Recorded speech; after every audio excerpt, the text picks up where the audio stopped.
నేనే సైకిల్ని బ్యాలెన్స్ చేయలేకపోయాను అంతే. అక్కడికి నీరజ్ సార్ మేడం హాస్పిటల్కి తీసుకెళ్తామని ఎంతో బతిమిలాడారు. నేనే చిన్నగా బెణికింది కదా అని వద్దని చెప్పాను. చిన్నదో పెద్దదో ఒకసారి హాస్పిటల్కి వెళ్ళి చూపిస్తే బాగుండేది కదా సుబ్బుగారు. ఎందుకు సార్ అనవసరంగాను? మా భుజం ఏదో పెయిన్ కిల్లర్ స్ప్రే తెచ్చింది. అది కాకుండా మా పొద్దు పుత్తూరు కట్టు లెవెల్లో నెల్లూరు కట్టేదో కట్టింది. కాస్త నయంగానే ఉందిలేండి. మీరు లైట్ తీసుకున్నా మా మాన్సి అస్సలు తీసుకోదులేండి. అవును అంకుల్, మీరు ఎన్నైనా చెప్పండి, దట్స్ మై మిస్టేక్. అందుకే మిమ్మల్ని పరామర్శించి ఇంకోసారి సారీ చెప్పాలని వచ్చాను. అయ్యో, మీరు పదే పదే సారీ చెప్పి నన్ను ఇబ్బంది పెట్టకండమ్మా. ఏది ఏవైనా మీరందరూ మా ఇంటికి వచ్చిండారు. నాకు పండగలాగా ఉండదు. అలా నిలబడి కబుర్లే చెప్తావా? కాఫీ టీ ఏదైనా తీసుకురావే. అయ్యో, నా మతి మరుపు మండిపోను. ఒక్క నిమిషం, ఇప్పుడు తెస్తాను. అమ్మా, నేను తీసుకొస్తాను. పదమ్మా, ఇటీ. అయ్యో, నేను ఇస్తాగా, నువ్వు ఉండమ్మా.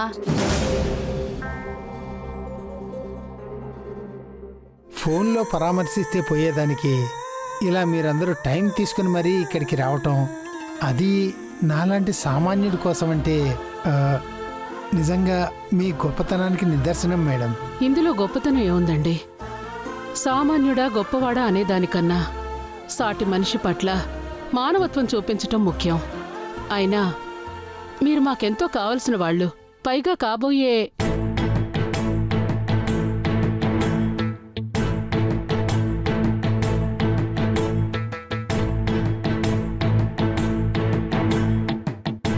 చెప్పండి మోమిన్లా, చెప్పండి.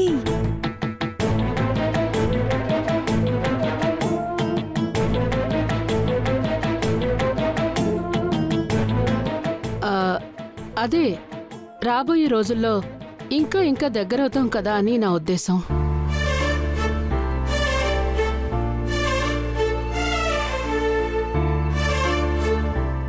అందుకే మన మధ్య ఈ మాత్రం పలకరింపులుండాలి.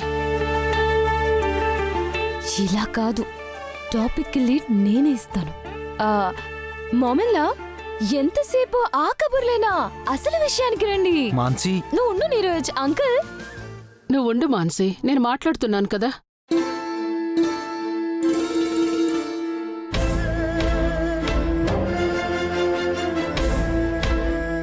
ఏం లేదండి, మాన్సి ఉద్దేశం ఏంటంటే చిన్నదో పెద్దదో మా వల్ల జరిగిన తప్పుకి పరిహారంగా మీకేదైనా మంచి చేయాలని తను పట్టుపట్టింది.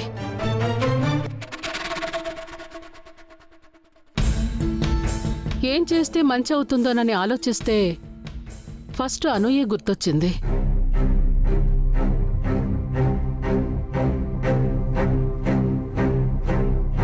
తన ఫ్యూచర్కి సంబంధించింది ఏదైనా చేస్తే బావుంటుంది అనిపించింది.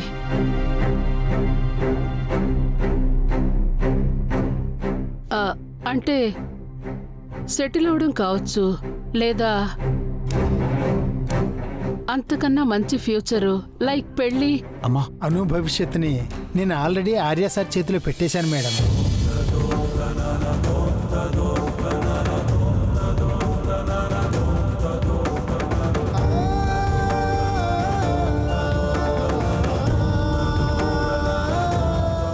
సుబ్బుగారు. అవును మేడం, నేనెప్పుడు నా కూతురికి మంచి భవిష్యత్తు ఇవ్వాలని అనుకున్నాను. కానీ ఆ భవిష్యత్తు గొప్పగా ఉండాలని ఆలోచించింది మాత్రం ఆర్యసారే.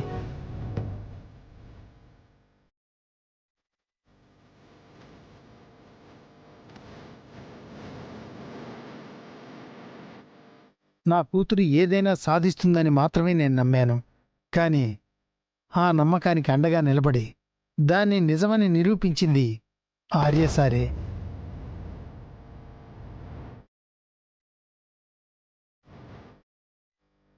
లోకానికి భయపడి నా కూతుర్ని కట్టడి చేసిన మూర్ఖత్వం నాదైతే, తను నమ్మిన వ్యక్తి కోసం దేన్నైనా వదులుకోవటానికి సిద్ధపడ్డ ఔన్నత్యం ఆయనది.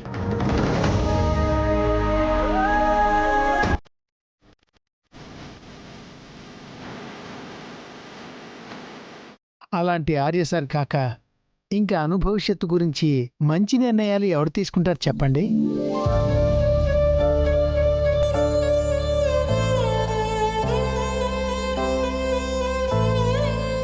ఏ ఆడపిల్లైనా తల్లిదండ్రుల దగ్గరో తోబుట్టువుల దగ్గరో సొంతంగా రక్షణగా ఫీల్ అవుతుంది. అదే భావన రక్షణ తను పనిచేసే యజమాని దగ్గర కూడా తనకి లభించటం నిజంగా మా బుజ్జమ్మ అదృష్టం.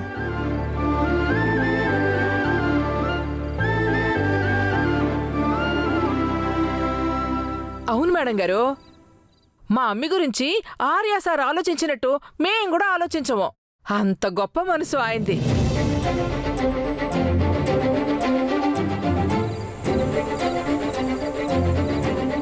అందుకే చెప్తున్నాను మేడం, మీరు అను విషయంలో ఏం చేయాలనుకున్నా ఆ నిర్ణయం తీసుకునే పూర్తి హక్కు బాధ్యత ఆర్యసారికే ఉన్నాయి.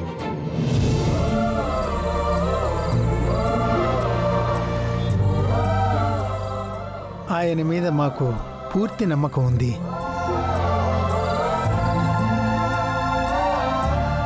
ఆయన మా నమ్మకాన్ని ఎప్పుడూ వమ్ము చేయరు.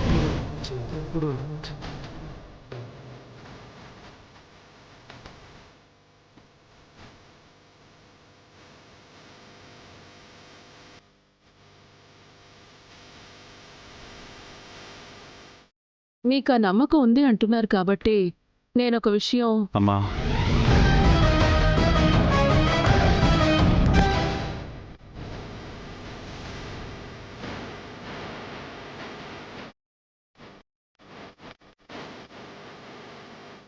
సుబ్బు గారు ఏమన్నారో విన్నావు కదా? ఆయన మన మీద నమ్మకం ఉంచినప్పుడు మనం ఆలోచించి నిర్ణయం తీసుకోవాలి. అది కాదు బ్రోయిలా. మాన్సి, సుబ్బు గారు టాబ్లెట్స్ ఏమైనా వేసుకున్నారా? పెయిన్ కిల్లర్స్ ఏవో వాడుతున్నాను సార్.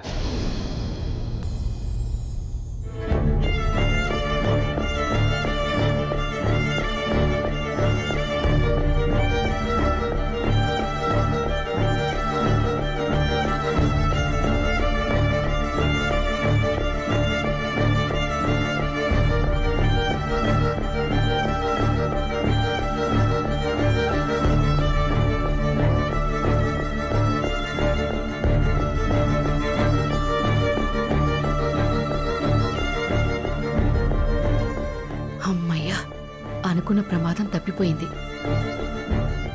సుబ్బు గారు ఒకసారి ఎక్స్రే తీస్తే బెటర్ ఏమో. యాదాదా, నా ఫ్రెండ్ ఆర్థోపెడిక్ ఉన్నాడు. తన క్లినిక్ వెళ్తే అన్ని టెస్టులు చేసేస్తాడు. వాట్ ద హెల్, ఈ మ్యాటర్ కదిలేలా లేదు. అట్లీస్ట్ నేనైనా అనుతో ప్రైవేట్గా మాట్లాడి తనని మోటివేట్ చేస్తాను. అను, కాఫీ చాలా బాగుంది. మీ బస్తీ కూడా బాగుంటుంది కదా, సరదాగా మీ బస్తీ చూపిస్తావా? మాన్సి, బస్తీలో చూడ్డానికి ఏముంటుంది? నీరజ్, నా యాంగ్జైటీ నీకు తెలుసు కదా. Let me go. Oh okay okay, carry on. పద అను.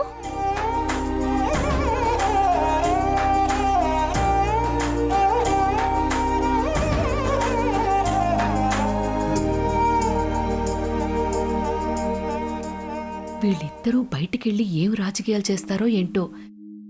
అసలు ఈ మానసి దేశముదురు.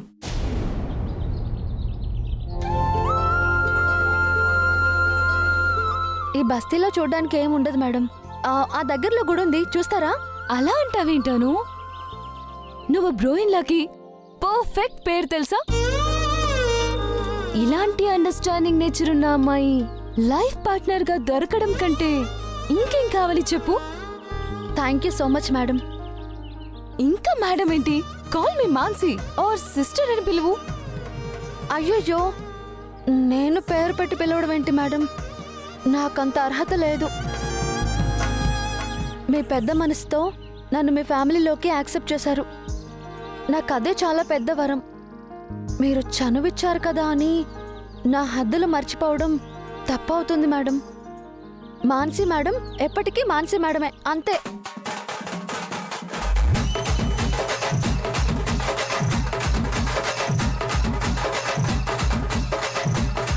మేడం అవునాను. ఇఫ్ యూ డోంట్ మైండ్ నేను ఒకటి అడగనా? అడగండి మేడం. నీకు బ్రోయిన్లాకి ఏజ్ గ్యాప్ కాస్త ఎక్కువే కదా, మరి నీకు ప్రాబ్లం అనిపించలేదా? లేదు మేడం, నేనెప్పుడూ దాని గురించి ఆలోచించనే లేదు. కేవలం ఆయన ప్రేమ దక్కితే చాలు అనుకున్నాను.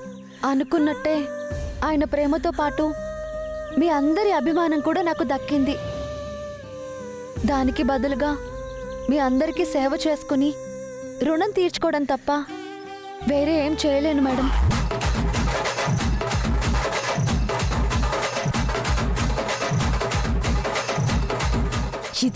ఇదే నేను కోరుకుంది. నా అంచనా అస్సలు మిస్ కాలేదు.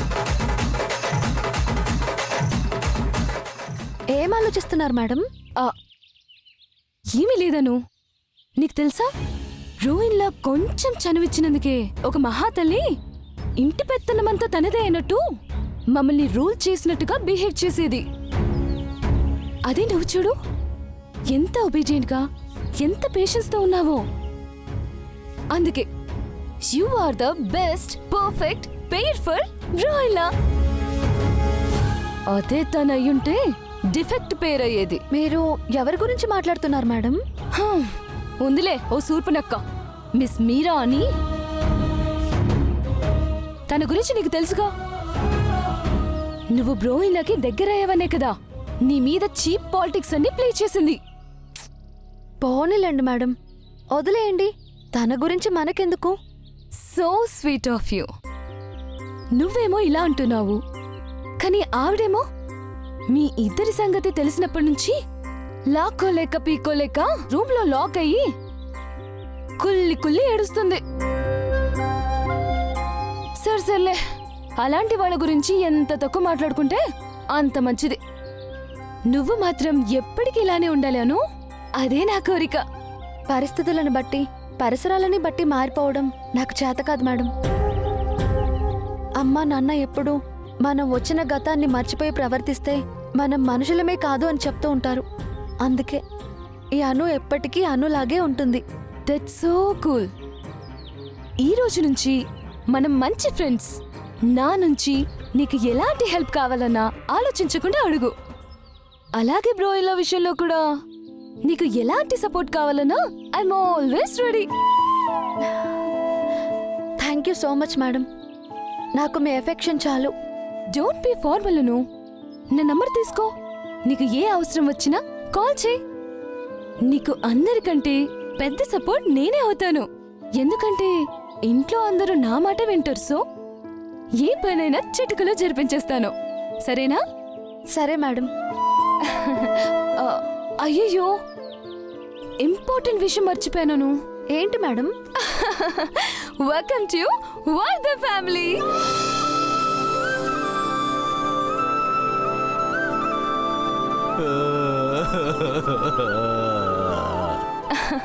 మనం ఒక సెల్ఫీ తీసుకుందామా?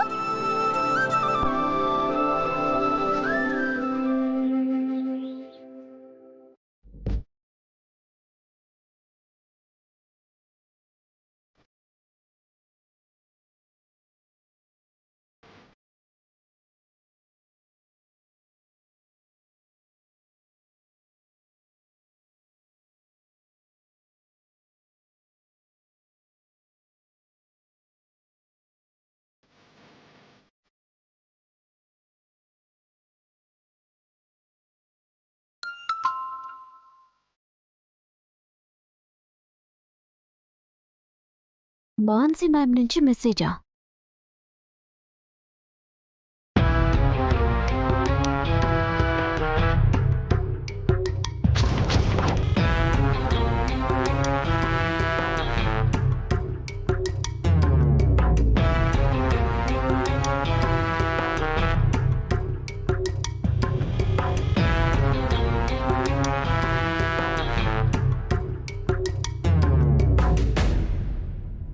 Anger not good మీరాజీ.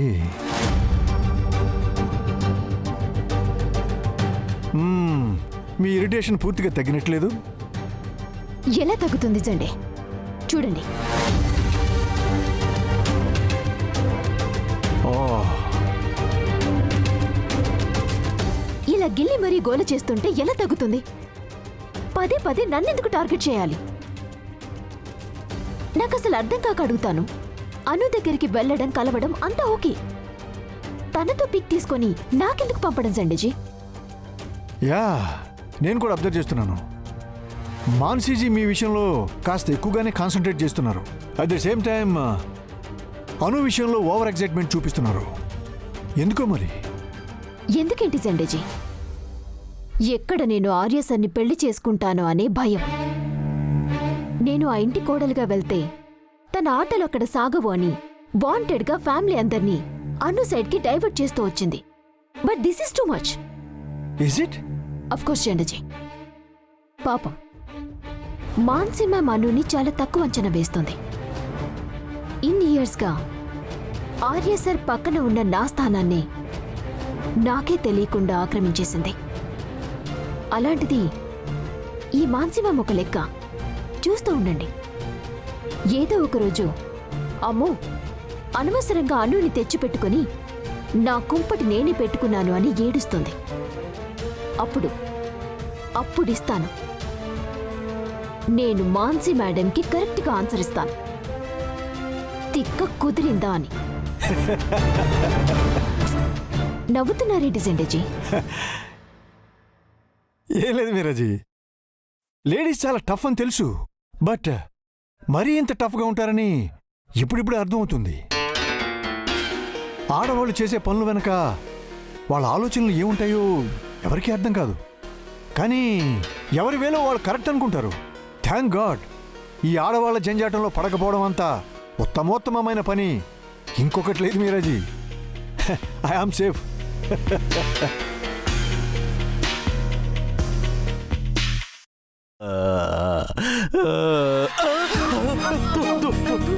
ఏంటమ్మా నువ్వు? నన్ను ప్రశాంతంగా ఏడవను కూడా ఏడనివ్వా ఏంటి? అన్నయ్య ఒక మాట చెప్పనా? ఏడవకపోయినా నీ మొహం ఏడ్చినట్టు. ఇంతకీ ఎందుకు ఏడుస్తున్నావు అన్నయ్య?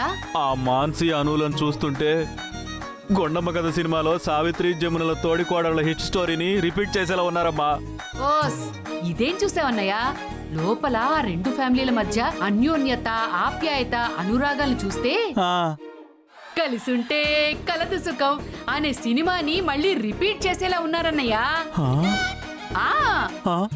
అదంతా చూస్తుంటే అను ఆర్యల పెళ్లి విషయం ప్రస్తుతానికి మాట్లాడకపోయినా ఎక్కువ రోజులు ఈ విషయాన్ని సాగదీరనిపిస్తోందన్నయ్య.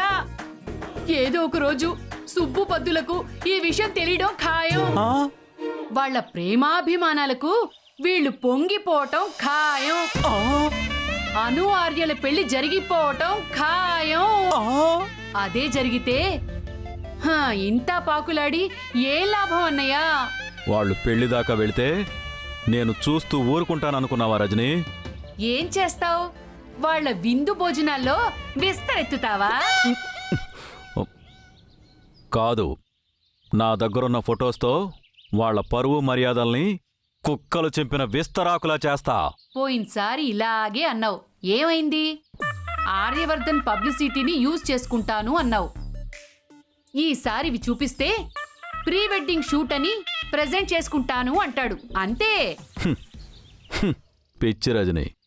అందుకే ఈసారి ఆర్యవర్ధన్కి కాకుండా ఆల్ మీడియాకి డిస్ట్రిబ్యూట్ చేస్తాను. మీడియాకా? అలా చేస్తే ఏమవుతుంది? ఏమవుతుంది? ఉన్నది ఉన్నట్లు ప్రజలకు చెప్తే న్యూస్ అవుతుంది. ఉన్నదానికి లేనిది కల్పించి చెప్తే న్యూసెన్స్ అవుతుంది. అంటే అన్నయ్య, బస్తీకి బంగ్లాకి మధ్య చిగురించిన ప్రేమ ప్రయాణం అనేది న్యూస్ అవుతుంది. బంగ్లా పెద్ద మనిషిని ముగ్గులోకి దింపిన బస్తీ అమ్మాయి అనేది న్యూసెన్స్ అవుతుంది. అదే న్యూసెన్స్ని అన్ని మీడియా సెక్టార్స్లోకి వదిలేశామే అనుకో, అదే వైరల్ అయిపోయి పీటల దాకా వచ్చిన పెళ్లిని కూడా చెడగొడుతుంది. అలాగే ఎందుకు జరుగుతుంది? జరిగిందేదో జరిగిందని పరువు కోసం పెళ్లి జరిపించేస్తే? సుబ్బుకి పరువు కంటే ఆత్మాభిమానం ఎక్కువ. ప్రాణమైనా తీసుకుంటాడు గాని తన ఆత్మగౌరవాన్ని తాకట్టు పెట్టి పెళ్లి చేయడు. తండ్రి ప్రాణం కోసం తన ప్రాణాలే లెక్క చేయని అను తన పెళ్లిని మాత్రం ఎందుకు లెక్క చేస్తుంది? చచ్చినా చేసుకోదు. అప్పుడు ఆ ఆర్యవర్ధన్కి ప్రేమ, పరువు రెండూ పోతాయి. అబ్బబ్బబ్బబ్బబ్బబ్బా, నువ్వు నిజంగానే అబ్బర చాణికుడు అన్నయ్యా. మ్మ్. ఇన్ని తెలివితేటల్ని బిజినెస్ లో చూపించుంటే ఈ పాటికి ఆ ఆర్యవర్ధన్ని తలదన్నే బిజినెస్ మ్యాన్ అయి ఉండేవాడివి. తప్పమ్మా. సింహం వెనకాలే వెళ్ళి వెన్నుపోటు పడవాలి గాని ముందుకెళ్ళి తోక జాడించకూడదు. ఎందుకంటే సింహం సింహమే. వెయిట్ చేయి, మన టైం కూడా వస్తుంది. అప్పుడు మనం చేయాల్సింది మనం చెయ్యాలి. పెళ్లి పీటల దాకా వాళ్ళు వెళితే ఆ పెళ్లి పెటాకుల వరకు ఎలా తీసుకెళ్లాలో నాకు బాగా తెలుసుగా.